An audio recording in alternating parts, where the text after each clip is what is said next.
കൂടുതൽ വാർത്തകളും വീഡിയോകളും കാണാൻ ഈ ചാനൽ സബ്സ്ക്രൈബ് ചെയ്യുക. കൂടെ ബെൽ ബട്ടൺ അമർത്തുക. നമസ്കാരം. അത്തം നക്ഷത്രക്കാർ അനുഷ്ഠിക്കേണ്ട കർമ്മങ്ങളും അവരുടെ പ്രതികൂല നക്ഷത്രങ്ങളും ഏതൊക്കെയാണ് എന്ന് നോക്കാം. അത്തം നക്ഷത്രത്തിൽ ജനിച്ചവര് വിദ്യാസമ്പന്നരും ജിജ്ഞാസുക്കളും, അറിവുകൾ ഇങ്ങനെ അറിയണോ എന്ന് വെച്ച് ജിജ്ഞാസുവാണ്. അവർക്ക് ആങ്സൈറ്റി കൂടുതലുള്ള ആളുകളാണ് അത്തം നക്ഷത്രക്കാര്. അധ്വാനശീലരാണ്, കുലീനതയുള്ളവരാണ്, വശീകരണ ശക്തി ഉണ്ടാവും. അവരുടെ സംസാരത്തിലും വാക്കുകളിലും മറ്റുള്ളവരെ വശീകരിക്കാനുള്ള ഒരു ശക്തി ഉണ്ടാവാം. ഇവരുടെ ജീവിതശൈലി ആത്മനിയന്ത്രണം, അടക്കം ചിട്ടയൊക്കെ ഉള്ളവരാണ്. തുടർച്ചയായിട്ട് ഇവർക്ക് ജീവിതത്തിൽ പല കയറ്റ ഇറക്കങ്ങളും ഇവർക്ക് സംഭവിക്കാറുണ്ട്. മറ്റുള്ളവരുടെ കുറ്റങ്ങൾ കണ്ടുപിടിക്കുകയും അതിനെക്കുറിച്ച് ഇങ്ങനെ സംസാരിച്ചുകൊണ്ടിരിക്കലുമാണ് ഇവരുടെ ഒരു രീതിയാണിത്. പൊതുവെ ഇവർക്ക് ഐശ്വര്യപ്രദമായ കാലം എന്ന് പറയുന്നത് വാർദ്ധക്യകാലം തന്നെയാണ്. ചെറുപ്പം മുഴുവൻ ഏതാണ്ട് കഷ്ടപ്പാടൊക്കെ തന്നെയായിരിക്കും. വാർദ്ധക്യകാലത്തിന് ഒരു 60-65 വയസ്സിന് ശേഷം ഇവർക്ക് പൊതുവെ ഐശ്വര്യപ്രദമായ ഒരു കാലം തന്നെയാണ്. സൃഷ്ടിപരമായ പല പ്രവർത്തനങ്ങളും കാഴ്ചവെക്കാനും വാക്കുകളുടെ ആകർഷകത്വമൊക്കെ ഇവർക്ക് ഗുണമുണ്ടാക്കുന്ന ഒരു കാലം തന്നെയാണ്. അപ്പോൾ എല്ലാ തരത്തിലും വാർദ്ധക്യകാലത്ത് ഇവർക്ക് ഗുണഗണങ്ങൾ കിട്ടുന്നത് കൊണ്ട് വാർദ്ധക്യം വരെ ഇവരെ ഇങ്ങനെ പോരാടിക്കൊണ്ടിരിക്കണം എന്നുള്ളതാണ് സത്യം. പിന്നെ ഒപ്പം തന്നെ ഇവരുടെ പ്രതികൂല നക്ഷത്രങ്ങളാണ് ചോതി, അനിഴം, മൂലം. ഇതൊക്കെ ഇവരുടെ പ്രതികൂല നക്ഷത്രങ്ങളാണ്. ഈ പ്രതികൂല നക്ഷത്രങ്ങളുമായിട്ട് ഇവര് കൊടുക്കൽ വാങ്ങലുകളൊക്കെ നിയന്ത്രിക്കുന്നത് നന്നായിരിക്കും.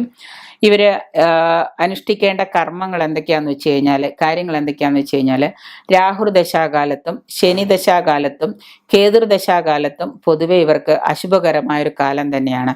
അപ്പം ഈ 3 ദശാകാലവും അശുഭകരമായതുകൊണ്ട് ഈ ദശാകാലത്ത് ഇവര് ആ അശുഭകരമായ കാലങ്ങൾക്ക് വഴി കണ്ടുപിടിച്ച് ആ ദശാനാഥന്മാർക്കും അവർക്ക് ചെയ്യേണ്ടതായ വഴിപാടുകളും അതിൻ്റെ അപഹാരകാലത്തിൽ ചെയ്യേണ്ടതായ വഴിപാടുകളും പരിഹാര കർമ്മങ്ങളും ജാതകം പരിശോധിച്ച് ചെയ്യുന്നത് നന്നായിരിക്കും. ചിലപ്പോൾ ഒരു വഴിപാടുകളായിരിക്കാം, അത് ചിലപ്പോൾ 18 വർഷവും ഒരു വർഷത്തിലൊരിക്കലെങ്കിലും നിങ്ങൾ രാഹുർദശാകാലം ദോഷം എന്ന് പറയുമ്പോൾ രാഹുർദശാകാലത്തിൽ നമ്മൾ എന്ത് ചെയ്യണം? രാഹുർദശ എല്ലാ മാസവും ആയില്യ പൂജയോ അല്ലെങ്കിൽ എല്ലാ വർഷത്തിലൊരിക്കലെങ്കിലും ഒരു സർപ്പക്ഷേത്രത്തിൽ പോയിട്ട് നിങ്ങൾ സർപ്പത്തിന് പൂജ നടത്തുകയോ സർപ്പപൂജ നടത്തുകയോ സർപ്പത്തിന് ബലി അർപ്പിക്കുകയോ നൂറും പാലും കൊടുക്കുകയോ ഇങ്ങനെ എന്തെങ്കിലും വഴിപാടുകൾ, പ്രീതികരമായ വഴിപാടുകൾ നമ്മൾ ചെയ്തുകൊണ്ടിരിക്കുക. ഒന്നുമില്ലെങ്കിൽ തൊട്ടടുത്ത നാഗർക്ഷേത്രത്തിൽ കാവിൽ പോയിട്ട് മഞ്ഞളും ഇതും വാങ്ങിച്ചു കൊടുത്താൽ തന്നെ നിങ്ങൾക്ക് ഒരുപാട് ഗുണം കിട്ടും.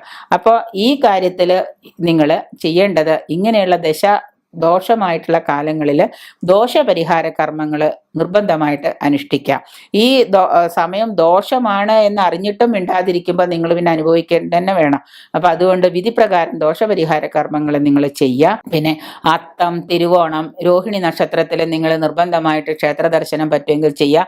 എല്ലാ ദിവസവും ക്ഷേത്രത്തിൽ പോകാൻ പറ്റുന്നവരാണെങ്കിൽ എല്ലാ ദിവസവും പോവുക. ഇനി അങ്ങനെ പറ്റുന്നില്ലെങ്കിൽ ഈ ദിവസങ്ങളിൽ ഇപ്പോൾ എല്ലാ ദിവസവും രാവിലെ ജോലിക്ക് പോകുന്നപ്പോൾ ചില ആളുകളുണ്ട്, ഞാൻ എല്ലാ ദിവസവും ക്ഷേത്രത്തിൽ പോകാറുണ്ടെന്ന്.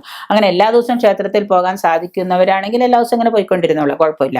എല്ലാ ദിവസവും ജോലിക്ക് പോകുന്ന ആളുകളാണെങ്കിൽ നിങ്ങളുടെ പക്കപ്പിറന്നാളുകളിൽ അത്തം നക്ഷത്രം വരുന്ന ആ പക്കപ്പിറന്നാളുകളെങ്കിലും രാവിലെയോ വൈകുന്നേരമോ ഒന്ന് ക്ഷേത്രത്തിൽ പോയി തൊഴുന്നത് നന്നായിരിക്കും. അത് നിങ്ങളുടെ ദേവതാ ക്ഷേത്രമാണെങ്കിൽ വളരെ നല്ലത്. അപ്പം അതുകൊണ്ട് ദുർഗാദേവിയെ ഭജിക്കുക. വെള്ളിയാഴ്ച ദിവസങ്ങളിൽ ദുർഗാദേവിയെ ഭജിക്കുക. അത്തം നക്ഷത്രക്കാർ ദുർഗാദേവിയെ ഭജിക്കുന്നത് വളരെ വിശേഷമാണ്. ചന്ദ്രന് പക്ഷബലം ഇല്ലാത്തവരാണെന്നുണ്ടെങ്കിൽ ഭദ്രകാളിയാണ് ഭജിക്കേണ്ടത്. അത് പൗർണമിയിലാണ് ഭദ്രകാളിയെ ഭജിക്കേണ്ടത്. ചന്ദ്രന് പക്ഷബലമില്ലാത്ത ജാതകക്കാരനാണെങ്കിൽ പൗർണമിയിൽ ചന്ദ്രനെ ഭജിക്കുന്നത്, ചന്ദ്രന് വഴിപാടുകൾ ചെയ്യുന്നത് നല്ലതാണ്. അത്തം നക്ഷത്രവും തിങ്കളാഴ്ചയും ചേർന്ന് വരുന്ന ദിവസം, തിങ്കളാഴ്ച ചന്ദ്രന്റെ ദിവസം ആയതുകൊണ്ട് അത്തം നക്ഷത്രവും തിങ്കളാഴ്ചയും ചേർന്ന് വരുന്ന ദിവസങ്ങൾ നിങ്ങൾ അതിവിശിഷ്ടമായിട്ട് കർമ്മപ്രധാനത്തോടു കൂടി നിങ്ങൾ കർമ്മങ്ങൾ ചെയ്യുന്നത് നല്ലതായിരിക്കും. മാത്രമല്ല നിങ്ങളുടെ രാശിയാധിപനായ ബുധനെ നിങ്ങൾ പ്രീതിപ്പെടുത്താം. രാശിയാധിപനായ ബുധനെ പ്രീതിപ്പെടുത്തുന്നത് കൊണ്ട് നിങ്ങൾക്ക് ഒരുപാട് ഗുണങ്ങൾ നേടിയെടുക്കാം. ഒരുപാട് സമ്പന്നതയിലേക്ക് നിങ്ങൾക്ക് എത്തിപ്പെടാനും സാധിക്കും. വെള്ള നിറവും പച്ച നിറവും ധരിക്കുന്നതും നല്ലതാണ്.